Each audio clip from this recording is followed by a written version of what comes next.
Olá, estamos aqui para nosso curso sobre súmulas e orientações jurisprudenciais comentadas. Eu venho falando desde a introdução do nosso curso para a segunda fase da OAB, que é importantíssimo a gente ter uma noção das súmulas e orientações jurisprudenciais. Então, essa parte do nosso curso, a gente procurou trazer as súmulas mais relevantes, organizadas por assunto. Isso para facilitar o estudo de vocês. Lembrando que na realidade, não é necessário decorar o conteúdo das súmulas, mas é muito importante, primeiro, que você saiba da existência das súmulas e, segundo, que você tenha uma visão completa do conjunto das súmulas aplicáveis. Por quê? Muitas vezes existe mais de uma súmula e uma orientação jurisprudencial, e aí que fazem o conjunto que é aplicável e que serão as respostas para as suas questões. Para as questões subjetivas da prova da OAB é essencial, não há como. Sempre vai cair o conteúdo de uma súmula, de outra súmula. Eventualmente você vai ter uma legislação esparsa, mas o mais frequente é que as questões sejam respondidas justamente por súmulas e orientações jurisprudenciais, e isso desde a introdução do nosso curso a gente vem falando. Então, é por isso que chegou o momento agora da gente ir diretamente ao assunto das súmulas. E o primeiro módulo aqui, a primeira aula sobre súmulas e orientações jurisprudenciais, a gente não poderia deixar de falar dos dois assuntos mais relevantes. Quais são os dois assuntos mais relevantes? Eu digo mais relevantes pelo motivo que tem a maior quantidade de súmulas e orientações jurisprudenciais. Remuneração e duração do trabalho.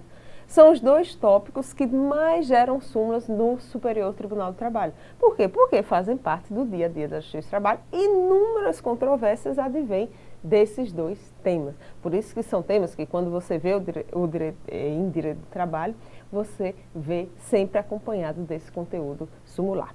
Pronto. Então, começando, o que a gente vai fazer? Vai dar um passeio na parte de remuneração e vai dar um passeio, e vocês sabem que a grande discussão na parte de remuneração é salário e remuneração, e a amplitude de cada um desses e as repercussões de cada um desses, das parcelas que integram a remuneração. Então, toda vez que a gente vai estudar salário e remuneração, a gente estabelece a diferenciação entre salário e remuneração e o principal, N parcelas que compõem a remuneração, então, o regime jurídico de cada uma delas. E aí, para isso, existem diversas formas. Então, vamos começar com a primeira que fala do salário mínimo proporcional à jornada. Vamos vê-la na tela agora. Olha, é a OJ 358 que estabelece que, havendo contratação para cumprimento de jornada reduzida, inferior à previsão constitucional de 8 horas diárias ou 44 semanais, é lícito o pagamento de salário, piso salarial ou salário mínimo proporcional ao tempo trabalhado. Vejam só, existe, e aí muito tempo se discutiu, essa questão de saber, olha, a pessoa pode receber salário inferior ao salário mínimo. Vejam só, o salário mínimo, ele é estabelecido anualmente e ele tem o salário mínimo mensal e o salário mínimo hora. Então, o que a súmula, a orientação jurisprudencial fixa é que é possível sim, desde que a jornada seja reduzida, ou seja, a jornada inferior a 8 horas, que a pessoa receba o salário mínimo proporcional à jornada. Então é esse o entendimento majoritário previsto na OJ 358 do TST.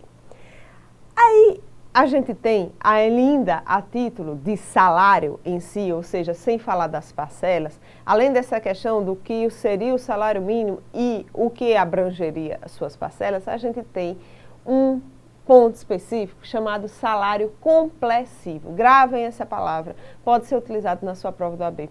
O que é salário complessivo? É aquele valor que seria um valor global, que abrangeria todas e quaisquer parcelas a serem devidas pelo empregado. Ou seja, você colocaria um salário mais alto e daria um salário complessivo para quitar tudo que tivesse a ver com parcela trabalhista daquele empregado. Mas será? será que esse tipo de salário, esse salário complessivo, para abranger tudo, ele é válido? Será que o TST entende que ele é possível ou não? Antes, pelo contrário, aquele salário que o empregador acha que seria complessivo para abranger tudo, na verdade, seria base de cálculo para a apuração das demais parcelas. Então, a gente vai ver uma súmula a respeito desse assunto, é a súmula 91, vamos vê-la aí na tela. Olha o que diz a súmula 91. Salário complessivo.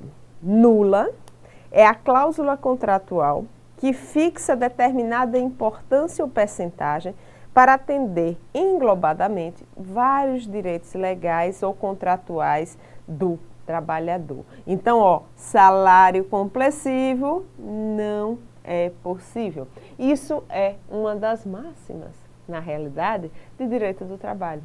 Você, o empregador, quando paga o empregado, tem que estabelecer as rubricas sobre a qual ele está fazendo o pagamento. Porque se ele não fizer assim, se ele pagar um valor global, e esse valor global ele coloca no contrato dizendo que era para quitar os débitos trabalhistas dele, simplesmente não vai ser considerado, antes, pelo contrário, aquele valor será considerado o salário do empregado e eventuais horas extras, eventuais adicionais, incidirão sobre aquele valor que vai ser considerado o salário, o valor básico para a incidência das demais parcelas. Então, é importante a gente lembrar que o nome disso é salário complessivo e que não é aceito pelo direito do trabalho.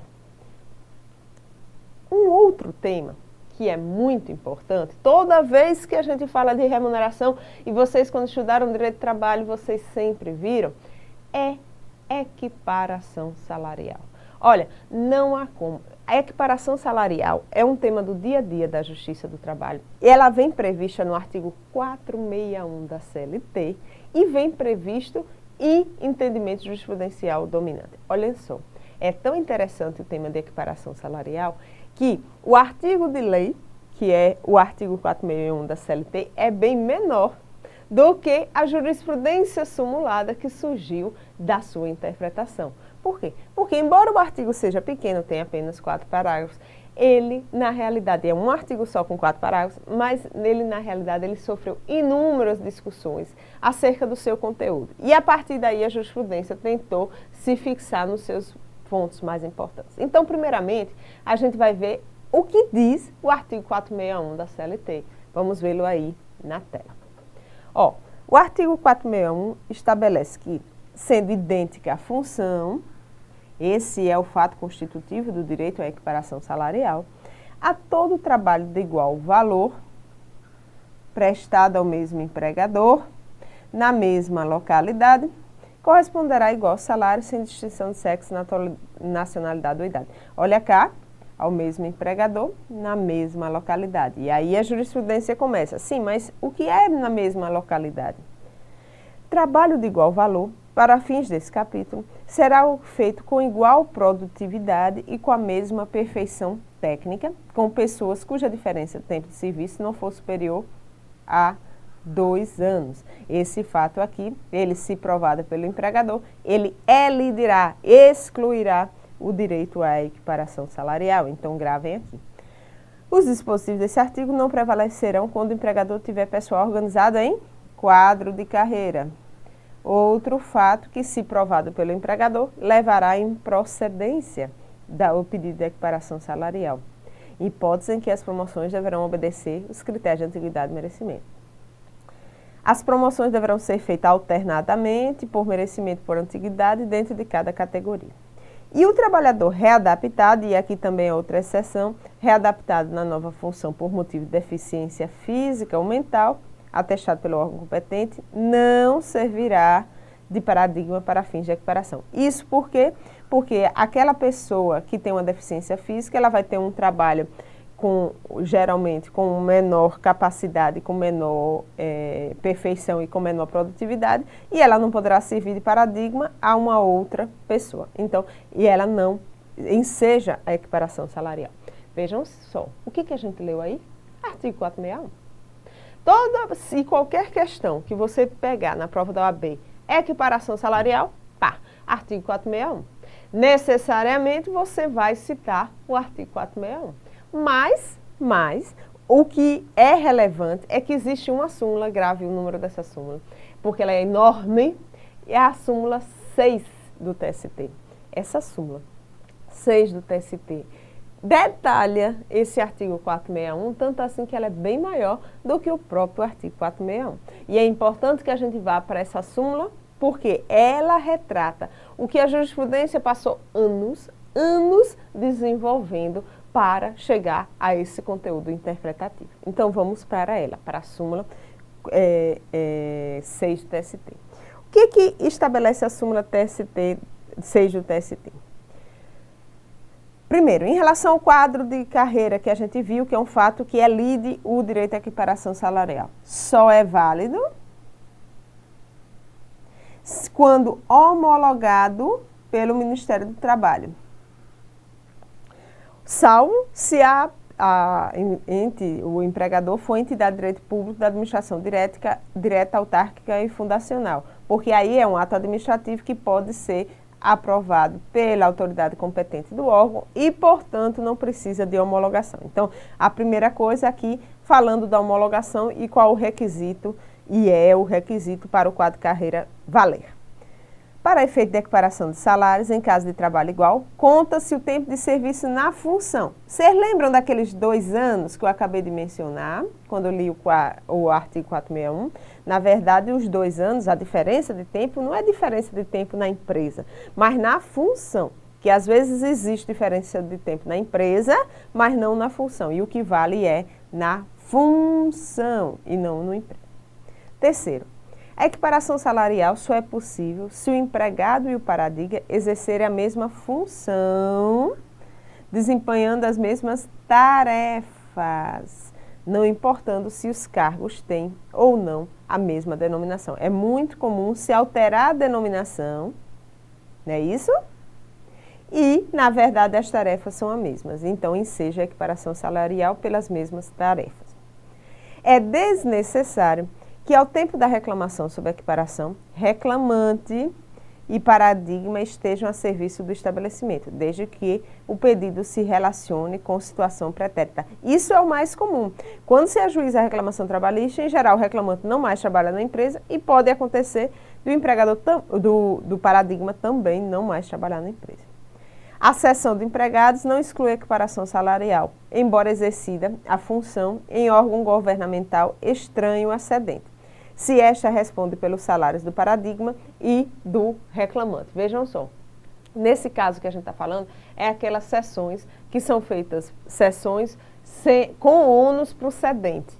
Então, o empregado, ele é cedido para uma outra empresa e o ônus pelo pagamento continua da empresa cedente. Quando continua da mesma empresa cedente, aí mantém-se o vínculo com essa empresa cedente, ou seja, não há nenhuma suspensão, interrupção, nada no contrato de trabalho, e por conta disso é possível se continuar com pleito de equiparação salarial, porque na verdade o que acontece? O empregador continua o mesmo, né? O empregador é aquele que dirige, remunera, salaria, e aí o cedente continua fazendo isso, embora quem esteja efetivamente dirigindo a atividade imediatamente seja a empresa que recebeu o empregado cedido.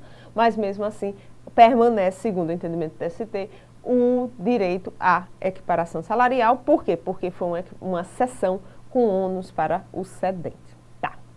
Só que a súmula 6 do TST, como eu disse para vocês, é enorme, ela ainda não acabou. E a gente vai ver na tela o prosseguimento dela. Olha só. Presentes os pressupostos do 461, é irrelevante circunstância de que o desnível salarial tem origem em decisão judicial que beneficiou o paradigma, exceto se decorrente de vantagem pessoal, de tese jurídica superada pela jurisprudência da Corte Superior, na hipótese de equiparação salarial em cadeia, suscitada em defesa, se o empregador produzir prova do alegado fato modificativo, impeditivo ou extintivo do direito à equiparação salarial em relação ao paradigma remoto. O que é isso que a gente acabou de ver? O que é isso? Paradigma remoto é o quê? houve uma primeira ação judicial. Nessa primeira ação judicial, fulano pediu equiparação salarial a cicrano. Cicrano é o paradigma remoto. Por quê? Quando chega posteriormente, uma outra pessoa pede equiparação salarial a esse primeiro que ajuizou a reclamação trabalhista. Então, na realidade, pode o empregador conseguir provar que não existe, já que esse daqui está recebendo esse salário por equiparação ao primeiro, que não existe em relação ao paradigma remoto a identidade de atividades e a identidade de funções. E aí ele consegue provar e consegue elidir o direito à equiparação salarial. Vem previsto expressamente na súmula, porque em relação às empresas privadas não tem costume disso ocorrer, tendo em vista que não existe garantia no emprego. Mas em relação às sociedades de economia mista, a empresa pública, é mais possível, é mais plausível de ocorrer esse tipo de ação. Ou seja, a pessoa ajuiza um pedido de equiparação salarial e continua trabalhando. Então, nessa hipótese, ela pode continuar servindo de equiparação salarial remota. Vamos para o próximo, na tela. Desde que, atendidos os requisitos do artigo 461 da CLT, é possível a equiparação salarial de trabalho intelectual. Isso, durante muito tempo, foi muito discutido. Por quê? Porque se dizia, como é que eu vou saber a produtividade e a perfeição técnica do trabalho intelectual? Mas a UTST responde, dizendo que ele pode ser avaliado por sua perfeição técnica, cuja aferição terá critérios objetivos. Então, é possível avaliar também de trabalho intelectual. É do empregador o ônus da prova do fato impeditivo, modificativo ou extintivo da equiparação salarial. A gente sempre faz referência a esse inciso da súmula 6, para demonstrar que o TST aplica o artigo 333 do CPC, junto com o artigo 818 da CLT, relativamente a ônus da prova. Então, fato constitutivo do direito do autor, identidade de função. Todos os outros, existência de quadro, de carreira, tempo de diferença na função, tudo isso é fato impeditivo, modificativo ou extintivo do direito da equiparação salarial e, portanto, o ônus da prova do empregador. Na ação de equiparação salarial, a prescrição é parcial e só alcança as diferenças salariais vencidas nos 5 anos. Por que isso é importante? Porque poderia se entender que haveria uma prescrição total se já houvesse mais tempo em que existisse a identidade de funções e não fosse possível e não houvesse o pagamento idêntico. Mas o TST é firme no sentido de que, como é prevista em lei, né, a equiparação salarial é prevista de lei, é um direito previsto em lei, então só prescrevem as parcelas. E, finalmente, o conceito de mesma localidade, de que trata o 461, refere-se, em princípio, ao mesmo município, mas pode ser município distinto se fizerem parte da mesma região metropolitana. Então, com isso, a gente finaliza a súmula 6. Vocês viram como ela é importante? Toda e qualquer discussão que veio sendo feita na jurisprudência durante anos foi pacificada, concentrada aqui na súmula 6. Vocês vejam que não há como. Se cair uma questão de equiparação salarial, você já sabe de plano súmula 6 e artigo 461 da CLT, porque ali você vai encontrar a resposta da sua questão. Por mais que a questão seja complexa, que seja cheia de fatos intrincados, na realidade não há como. Você vai encontrar a resposta aí na súmula 6 e no artigo 461 da CLT. Tá. Bom, a gente falou equiparação salarial, falamos de salário complessivo, falamos de salário mínimo proporcional à jornada. Então, vocês vejam que nessa parte inicial, a gente está falando o quê? Do salário em si, né? Tá. Agora, a gente passa para essas parcelas, que seriam as parcelas remuneratórias. E aí começam as discussões. Vamos lá. Uma das grandes discussões que existe é salário-utilidade.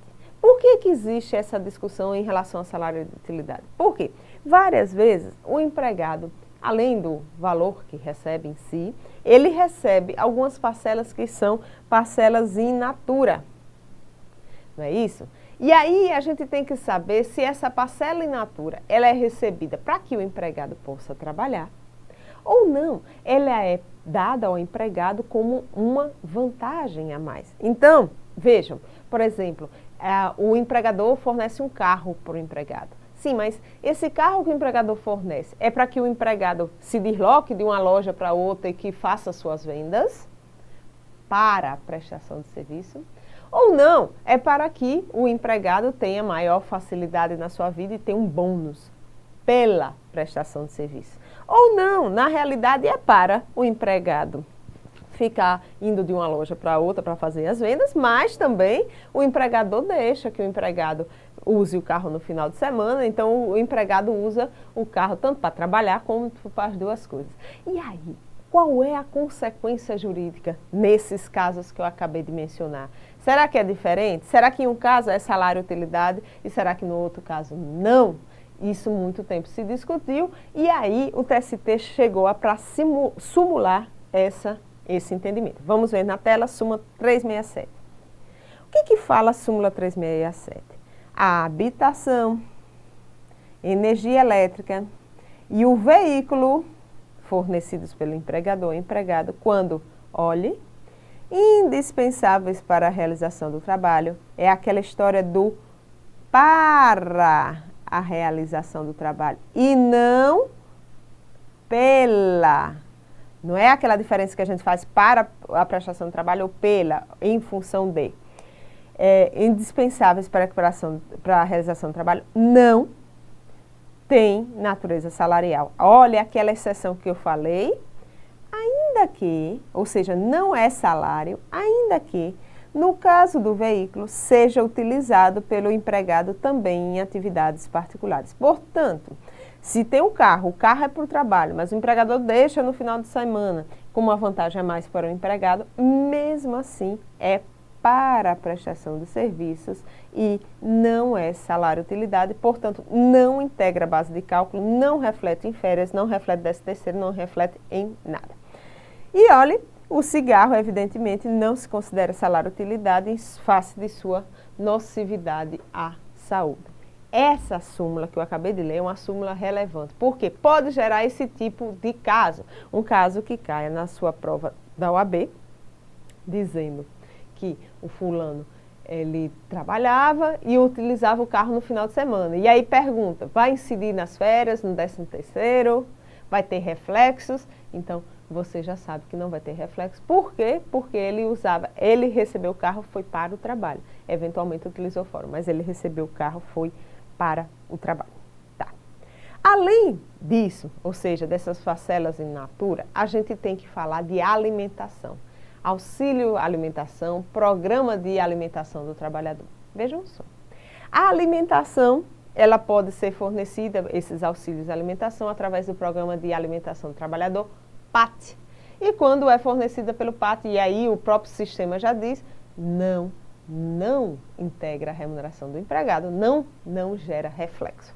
No entanto, em alguns casos, ou seja, quando o empregador fornece a alimentação sem a utilização do PAT e sem a previsão em norma coletiva, nesses casos, essa alimentação, esse vale alimentação, vai incidir nas demais parcelas, vai ser considerado salário-utilidade.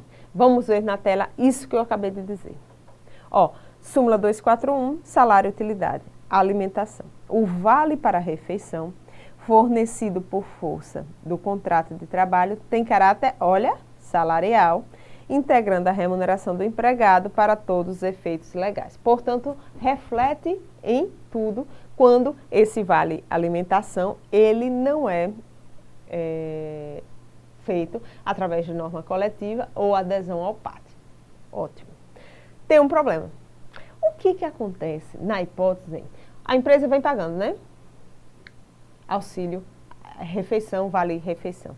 E aí, de repente, ela diz, não, eu vou parar de integrar isso, vou aderir ao PAT. ou então diz, não, vamos botar lá na convenção coletiva para pelo menos não ter essa natureza salarial e eu não ter que estar incidindo isso nas demais parcelas. Será que isso é possível? Será que essa alteração ela é válida para efeito de excluir? E aí a resposta para isso está em outra OJ, é a OJ 413. Vamos ver na tela. Olha o que diz a OJ 413. A pactuação em norma coletiva conferindo caráter indenizatório à verba auxílio alimentação ou adesão posterior ao quê? Ao PAT. Olha só.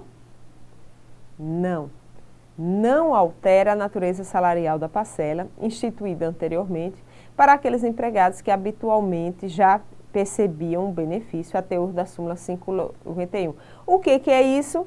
Princípio da proteção, condição mais benéfica, não é isso? Não é a condição mais benéfica? Então, não vai ser possível a integração disso. E agora, a gente fala, a nossa última parcela para falar de remuneração é adicional de transferência. A pergunta é, se em caso de adicional de transferência, o empregado tem direito ao adicional, e a gente já sabe que é esse adicional de transferência na transferência provisória, e se ele recebe um cargo de confiança, se ele também tem direito ao adicional de transferência ou não. Vamos ver as duas aí na tela, que são as últimas súmulas. Olhem só. Empregado transferido por ato unilateral do empregador para local mais distante de sua residência tem direito a suplemento salarial correspondente ao acréscimo da despesa de transporte. Mesmo aqui na transferência definitiva. Por quê? Porque é o acréscimo da despesa de transporte. E a OJ 113 quando fala cargo de confiança, como aqueles empregados bancários, todos tem essa previsão contratual de transferência. O fato de o empregado exercer cargo de confiança ou a existência de previsão de transferência no contrato de trabalho, olhe, não exclui o direito ao adicional. O pressuposto legal apto a legitimar a percepção do mencionado adicional é a transferência provisória. Vejam só, é transferência definitiva? Não, é transferência provisória. Então, com isso, a gente finaliza aqui as súmulas que a gente tem separado para vocês sobre remuneração, né? O adicional de transferência sempre na transferência provisória, independentemente de haver ou não haver previsão contratual ou de o empregado exercer ou não cargo de confiança. Ele pode ser transferido, essa transferência não é alteração ilícita e é por isso que está no contrato. No entanto, a empresa vai ter que pagar o adicional de transferência. Então, ficamos por aqui com esse bloco sobre remuneração. Próximo bloco, duração da jornada. Até mais!